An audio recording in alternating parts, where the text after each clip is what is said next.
The Galactic Concord was a place of peace, most of the time. Its member species, a collection of beings so diverse it boggled the mind, had long since settled into their positions in the vast web of diplomacy, trade, and cold, calculated alliances. For centuries, the Concord had kept the peace through a delicate balance of power, diplomacy, and subtle threats. No one dared break the status quo. That was until the Sephar Dominion, a militaristic race of towering insectoids, decided to challenge the Concord's stability. It began as a small thing, a dispute over mineral-rich asteroid fields in the Shatter Zone. But the Sephar saw an opportunity. The Concorde had been distracted by years of petty disputes, and now, with a clear opening, the Sephar's Supreme Commander, Brock, had declared war. They demanded control of the Shatter Zone, or they would take it by force. The rest of the galaxy watched in anticipation, knowing that the Sephar had the military might to back up their words. Every species in the Galactic Concord began to mobilize. Battle fleets were scrambled, weapons were tested, and war plans were drawn. The Iridians, known for their ruthless efficiency, sent a fleet of warships to the Shatter Zone's borders. The Jonar, a race of energy beings, launched diplomatic contingencies, all while sending shockwave pulses to the Sephar strongholds. Even the mysterious Kalori, who rarely engaged in galactic conflicts, made their presence felt in the background with cryptic messages and warnings. And Earth, the planet from which the species that had once been known for their soft power hailed, responded in the most unexpected way, a diplomatic envoy. It wasn't that the Earth delegation was weak, far from it. Led by Ambassador Kira Han, a woman known for her charm, sharp wit, and subtle intellect, the humans came prepared, but not in the way anyone expected. Their fleet didn't carry weapons. It wasn't even a military force. No, Earth had sent its best diplomats, negotiators, and, oddly, its top-tier engineers and media producers. The delegation's flagship, the Mistral Star, arrived not with gunmetal gray hulls or blaring alarms, but with a peaceful hum and a bright holographic billboard offering free concert tickets to any species attending their negotiations. As their shuttle docked with the Concorde's massive space station, Han surveyed the chaos outside the viewport. Hundreds of ships, sleek and imposing, waited at the ready. The Iridians were flexing their military muscle, while the Sephar fleet loomed like a storm cloud over the Shatter Zone. But Han wasn't worried. She knew what they had, the one thing that no one else in the galaxy seemed to understand. Humans had mastered the art of winning without fighting. "I'm not here for a war," Han whispered to herself, though the words were meant for no one in particular. The diplomatic conference would begin soon, and Kira Han had no intention of letting the little thing like an impending galactic war get in the way of her plan. As the doors to the station slid open, Han stepped out into the chaos of a room full of galaxy-shaking power players. Her eyes flicked over the diplomats, the warriors, the spies. All of them looked at her with curiosity, but none of them could have known the truth. The war that the Sephar had started was already over. The humans hadn't even lifted a finger, and they weren't going to have to. The conference room hummed with quiet tension. Representatives from dozens of species sat at the sleek metallic table, their eyes trained on Ambassador Kira Han. There was an air of disbelief in the room, a palpable sense that the humans had somehow, again, found a way to defy expectations. The Sephar Dominion's declaration of war still hung over them like a storm cloud, and yet Earth had sent diplomats, not soldiers. Earth had sent Kira Han. As she stood before them, her calm presence barely disturbed by the glances that flickered between the powerful figures seated around the table, she smiled. It wasn't the smile of a person about to negotiate a surrender, but of someone who had already won, even before the game had started. "Thank you, esteemed ambassadors, for your time," Anne began, her voice smooth but carrying authority. "I understand that the Sephar have stirred up quite the buzz in the galaxy." A ripple of chuckles spread around the table. A few of the more serious diplomats scowled, but Han's witticisms had already begun to disarm them. Humor was an unexpected weapon, but in the hands of a master, it was devastating. "What Earth proposes," she continued, "is simple. The Sephar's aggressive move toward the Shatter Zone is a misstep, a massive one, but one that can still be corrected without bloodshed. We believe the Concord can resolve this crisis without escalating to war." She paused, letting the room take in her words. The Kalori envoy, a pale, almost translucent being of light and energy, shifted uncomfortably. They didn't often involve themselves in physical conflicts, preferring to act from the shadows, But even they knew that the Sapphire would soon become a serious threat if allowed to advance unchecked. I know the value of a good fight, Han said with a knowing smile. But sometimes the most powerful weapon isn't a fleet or an army. Sometimes it's something as simple as a good deal. She flicked her wrist and a hologram flared to life above the table, a shimmering three-dimensional projection of an asteroid, rich in resources. The asteroid, located on the fringe of the Shatter Zone, was not just valuable. It was everything to the Sapphire. Their war had been ignited over it, and now Earth was offering something the Sapphire could never resist: trade. What if, Han asked, we gave the Sapphire a new partner? A partner who would provide them with even more resources than they could mine in the Shatter Zone without the conflict. One that would bring not just minerals, but technology, trade routes, and, she let her smile widen, cultural exchange programs. All the things that make the Sapphire what they truly want. Relevance.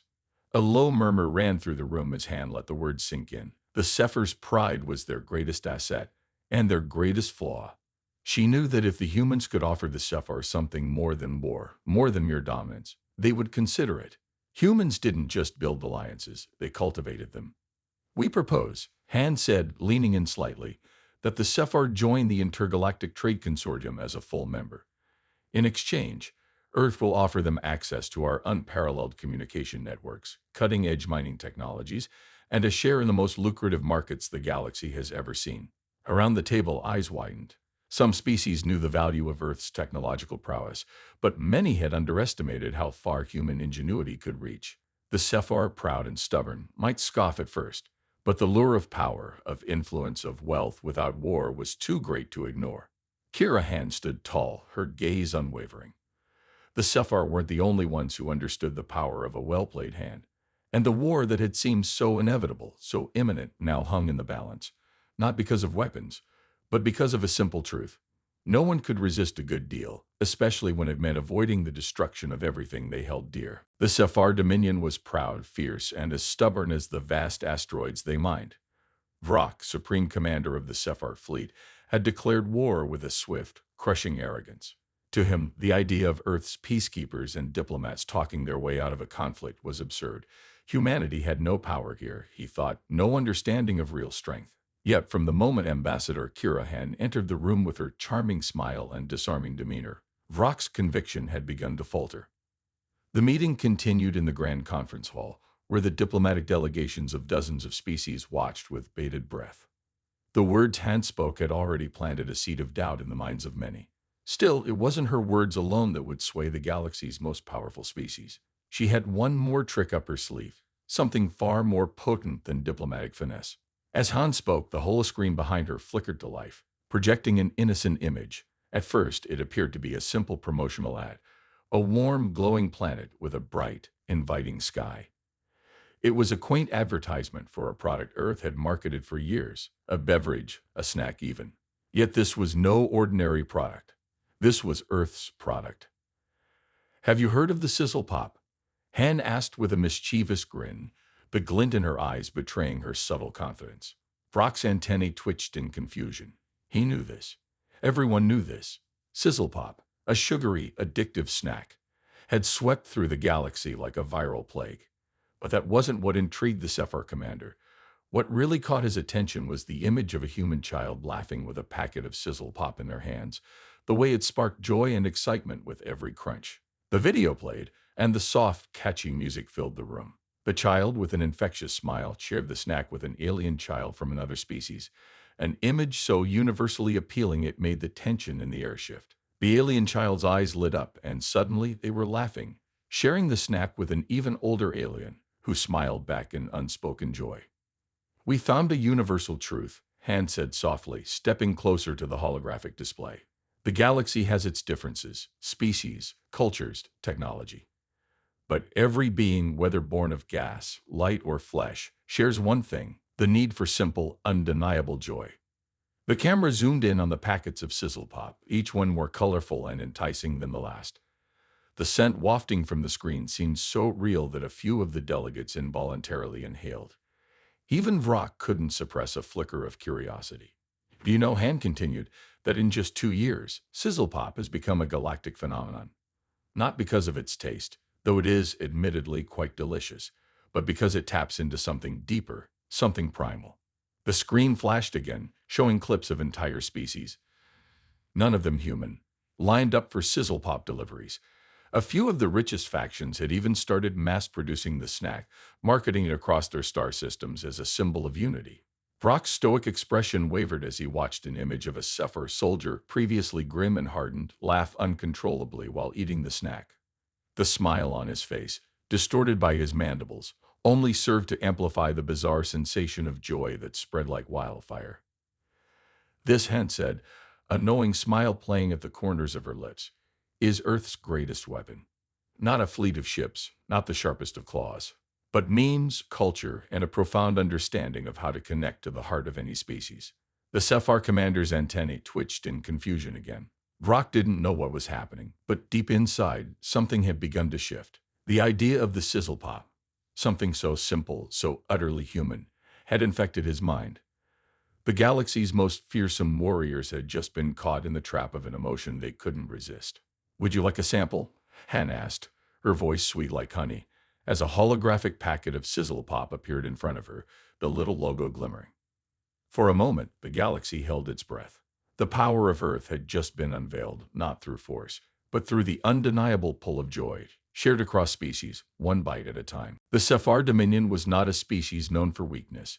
They were creatures of logic, of ruthless precision, and the fire of conquest burned in their veins. Their warships were formidable, their weapons devastating. But nothing, not even the might of their fleets, could have prepared them for the peculiar kind of warfare humans had just unleashed. Supreme Commander Vrock stood alone in his personal chamber aboard the flagship Talon of War, staring at the holographic projection of the human diplomat's presentation. His 6 legs shifted uneasily, the sharp click of his claws on the metal floor punctuating the silence. His antennae twitched, betraying his frustration. He had declared war over the Shatter Zone, and now, this. He had never imagined that the key to defeating the SciFi might come in the form of a human child smiling over a snack. Vrock had spent hours trying to analyze the data. How had humans managed to manipulate the galaxy's most powerful species with something as trivial as a snack? Was it a weapon? A conspiracy? The commander had heard whispers, of course, about the human penchant for spreading memes, but he had dismissed them as inconsequential, until now. He flicked a switch, and a new holo image materialized. This one was far less comforting. A SciFi soldier, tall and imposing, stood frozen in a corridor. His mandibles were wide open, his face twisted into an unrecognizable expression. And there, clutched in his hands, was a packet of sizzle pop. The soldier's face was smiling. Vrock's mandibles clicked together with agitation. The image was replayed again and again. The SciFi soldier had eaten the snack. And now he was laughing. Laughing. Across the galaxy, the SciFi army was beginning to feel something they hadn't felt in ages: confusion. Soldiers who had never been given an ounce of joy in their lives. Soldiers who had once waged war across star systems with cold, calculated precision were now finding themselves captivated by a simple human confection. "Why does this happen?" Vrock muttered to himself, pacing across the dark room.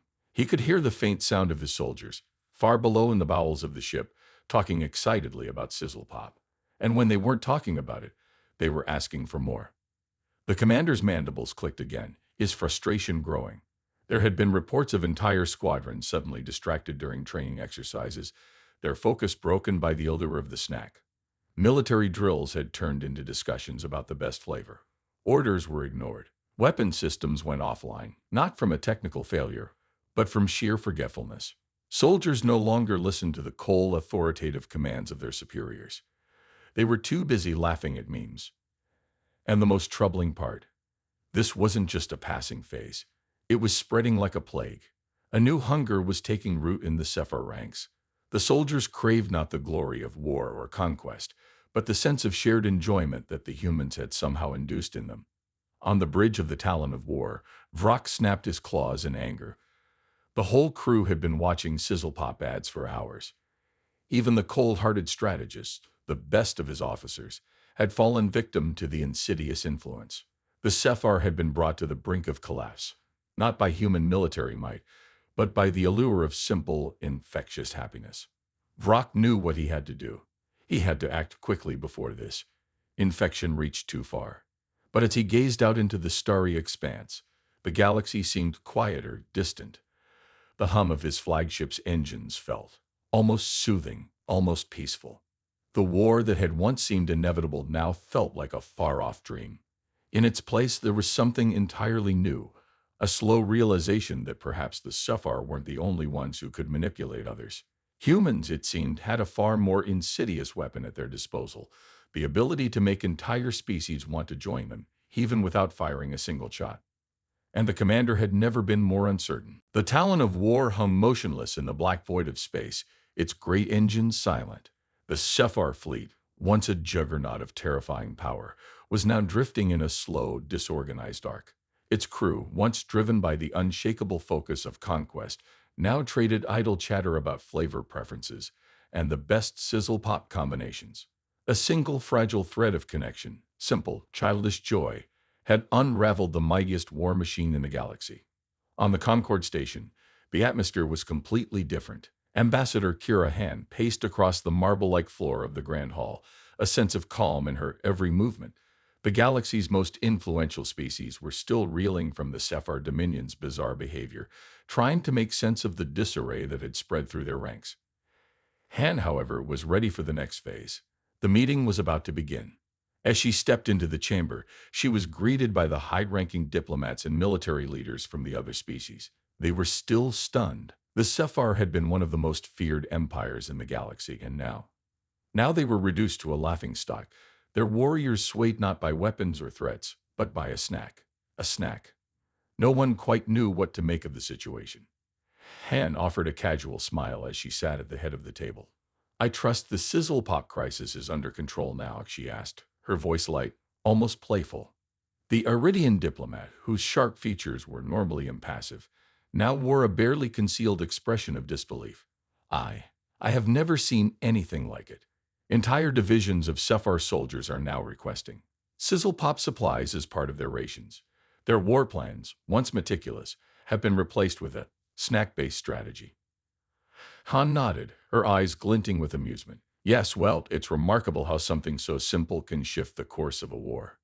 One of the Kalori emissaries, a being of shimmering energy, flickered with agitation. "This is no small matter. If the SciFi have lost their military discipline, the power vacuum could destabilize the region. We must act swiftly." "That's why I'm here," Han replied, leaning forward. "We all know the SciFi can't be left to their own devices. But we don't need to engage in a costly war. We don't need to destroy them. We need to offer them something that none of us can: inclusion, value, and a shared future." The room fell silent, the weight of her words settling in. Across the galaxy, the SciFi's erratic behavior was beginning to show signs of change. Supreme Commander Vrock had grown desperate, fighting to maintain control of his fractured fleet. But Han was already several steps ahead. She had proposed the perfect solution, a new kind of peace, one that didn't require violence but embraced diplomacy and trade on Earth's terms. The Iridian diplomat finally spoke, her voice low but filled with conviction. "And you believe the SciFi will accept this peace?" Han's smile was knowing. "They have no choice. They're addicted to the sizzle pop now. And if they want more of it, they'll have to play by our rules." As if on cue, a holographic display lit up above the table, showing images of the SciFi's increasingly chaotic state. Soldiers laughing, commanders scrambling for control, entire fleets left idle while soldiers debated snack flavors. It was a stunning display of how far the once feared empire had fallen. "We'll offer them what they need," Han continued, "and in return, we'll ensure they understand that real power doesn't come from conquest. It comes from belonging. We'll offer them inclusion in the Intergalactic Trade Consortium, a chance to grow, to rebuild. They can still be part of this galaxy, if they're willing to adapt." The room remained still, processing the weight of her plan. One by one, the delegates nodded. The galaxy's greatest military power, reduced to a humbled, fragmented fleet, was now ready for the next step. The human path forward was clear: peace, with the kind of negotiation that no one else could have pulled off. Not with guns, not with threats, but with a smile, a snack, and a simple understanding of how to win without ever fighting. The galaxy had just learned the most important lesson of all. The true power of humanity was its ability to make others want to be part of its world. Even the SciFi couldn't resist that. Supreme Commander Vrock stood before the great window of the Talon of War, his mandibles still, his eyes fixed on the stars. The warship, once the crown jewel of the Sephar Dominion, floated silently in orbit above Concord Station. Below, a planet-sized meeting of minds and treaties was unfolding. Above, a commander wrestled with a truth that had cracked the very core of his beliefs. Behind him, the command deck was quiet. No drills, no shouts, no orders. Just the soft buzz of idle systems and the occasional crunch of sizzle pop. The guards were still armored, still deadly, but even they glanced at each other with awkward grins when they thought no one was looking. The tension that had once defined the Sephar fleet had vanished.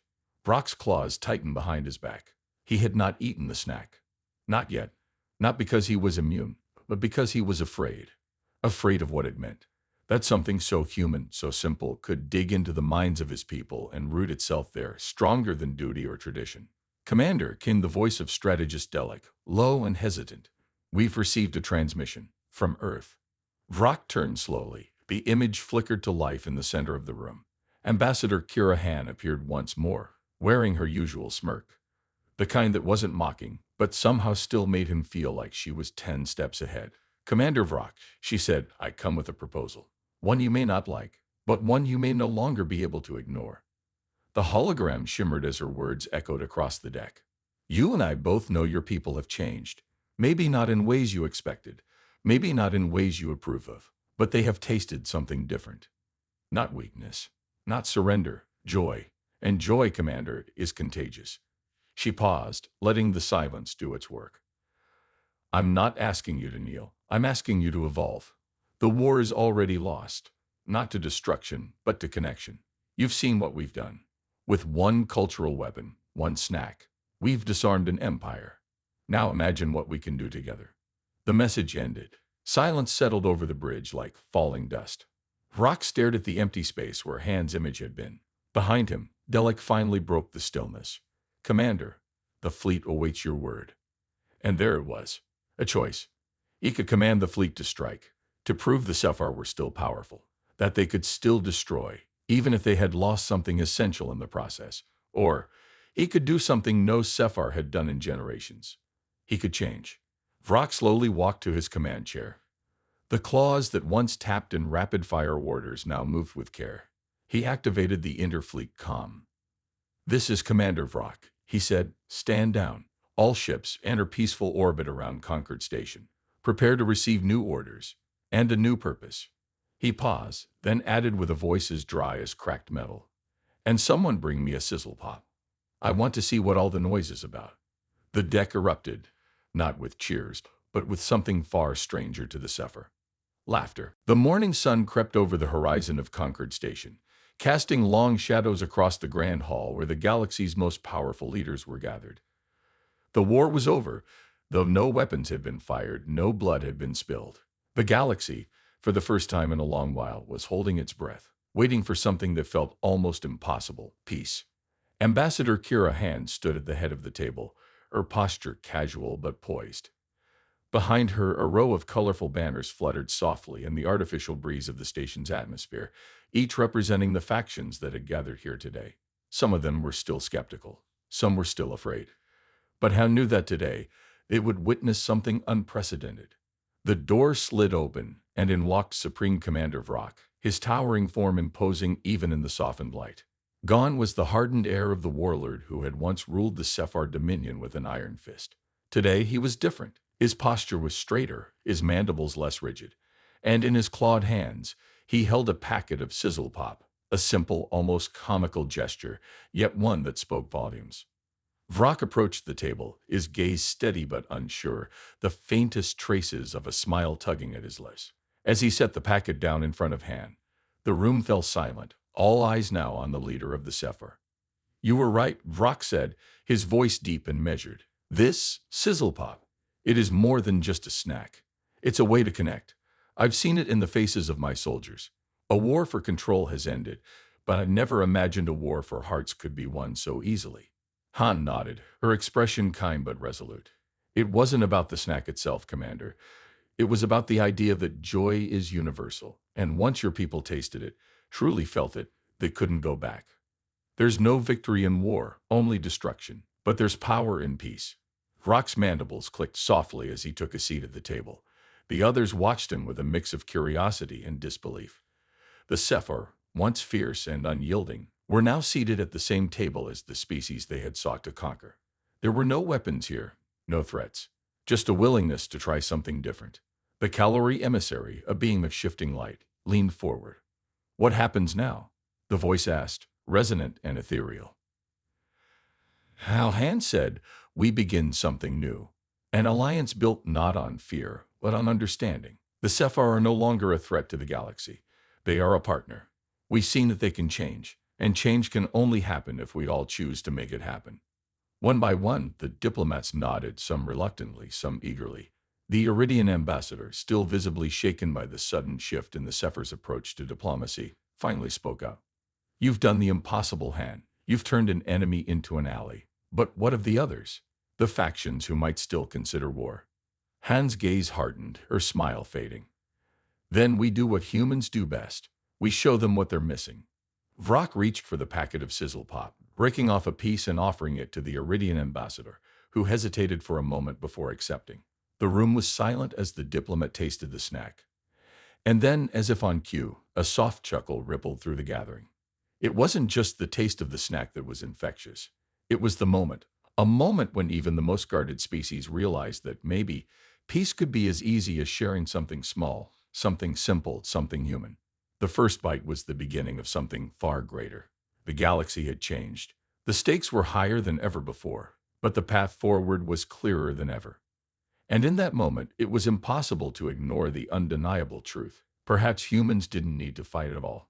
Maybe, just maybe, they had already won the war. The stars glittered outside the massive observation window of the Concorde station, their cold light casting a serene glow over the room.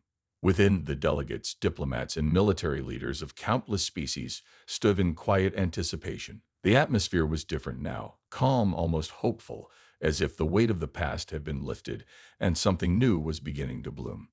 Ambassador Kira Han stood at the center, her back straight, eyes focused. Supreme Commander Vrock stood beside her, his imposing form still a reminder of the Sephir Dominion's once unstoppable might. But today, he no longer radiated the same air of dominance that had made his species feared throughout the galaxy. No, today, the commander was standing on the threshold of something far more powerful, something that could change everything. Around them, the leaders of the galaxy's remaining factions were seated, waiting for the final declaration. The events of the past few weeks had been swift, almost surreal, and now it was time to make it official. Peace had been achieved not through guns or treaties, but through an idea, a simple truth, that had shaken the foundations of what everyone thought they knew. The sound of heels clicking softly against the floor interrupted the silence. Kira raised her hands, signaling the start of the final ceremony. "My friends," she began, her voice steady and filled with quiet strength, "we stand here today at the edge of a new era, one that was not born from the ashes of war, but from the bonds of shared humanity." Vrock stepped forward, his posture still cautious but resolute. "We, the Sephir, have known only conquest for millennia," he said, his voice rumbling in the still air. "But in a moment we have discovered something more powerful than any weapon, something I never expected to find." He held up a small packet of sizzle pop, the snack that had ignited a chain of events that had reshaped the fate of an empire. The room was silent, watching him, waiting for what came next. "It is a symbol," Brock continued, his mandibles clicking thoughtfully, "of something the Sephir never understood. Connection. I stand before you not as a conqueror, but as a partner." The delegates exchanged looks, some still unsure, others willing to give this unorthodox piece a chance. It was a galaxy of new beginnings, and the risks were far from gone. But as the commander passed the packet to the Iridian ambassador, a ripple of uncertainty crossed the room. The Iridian hesitated for a moment before tearing open the package and sharing the contents. The first bite was awkward, uncertain. Then slowly the tension in the room began to fade. A chuckle from one of the Kalori diplomats. A quiet nod from the Gorthian leader. Even the stoic Ithomeian representative couldn't suppress the faintest smirk. Kira smiled, watching as the room's energy shifted. "This," she said, "is the beginning of a new way. A galaxy where we don't destroy what we don't understand, but find ways to bridge the gaps between us. Through peace, through sharing, through understanding."